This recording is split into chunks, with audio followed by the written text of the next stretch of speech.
วันนี้เป็นวันรู้สึกนะครับภูมิใจดีใจนะครับโดยเฉพาะพี่น้องอัสซอรีของเราทั้งหมด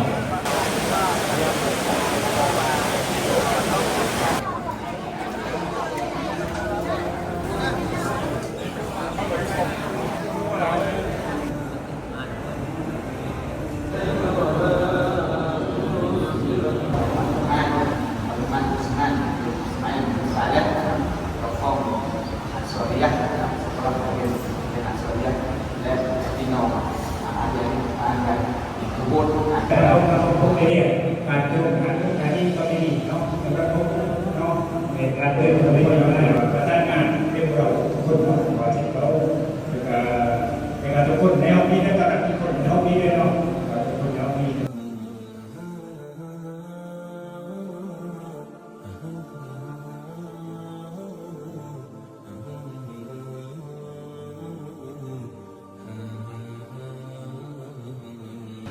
เป็นสิทธิ์เก่าอันโซเรียซึ่งสิทธิ์รุ่นปีทุกคนนะครับสิทธิ์รุ่นเลี้ยวแต่ก็สิทธิ์รุ่นน้องนะครับแต่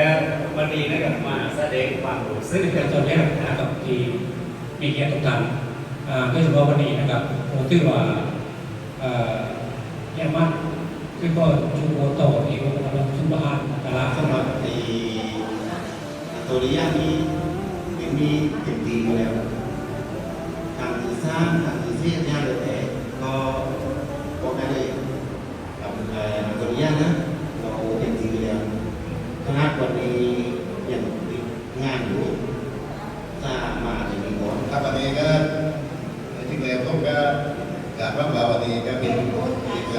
แล้วก็เรียนรู้คนการเรียนรู้เราเก่งที่ไหนเราสามารถทำได้ทำได้หลักสูตรจะโตให้กับพวกนักเรียนรู้ดีนั่นก็คือสิ่งที่เราจะเรื่องอาชีพและกับพี่น้อง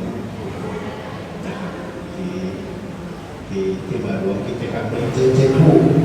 ต้องให้เรียนนั้นมาตรงนี้ในสถานที่เป็นสิทธิ์คนนึกที่มีความมั่นและตั้งใจและการรักสถาบันอันโซเรียนเป็นอย่างครูเองเนาะที่เป็นที่รู้จักในสังคมของการถูกสะทุนนั้นเนื่องจากว่าครูได้ลงเรือลงที่อันโซเรียนอันนี้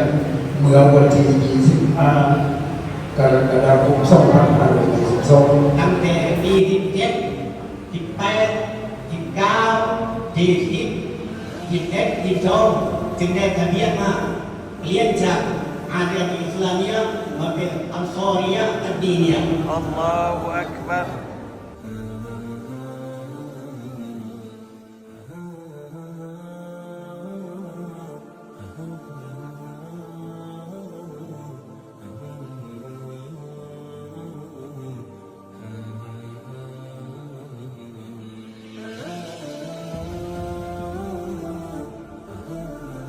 da da da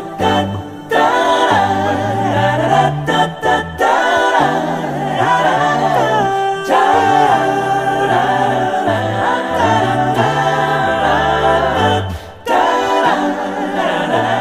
da da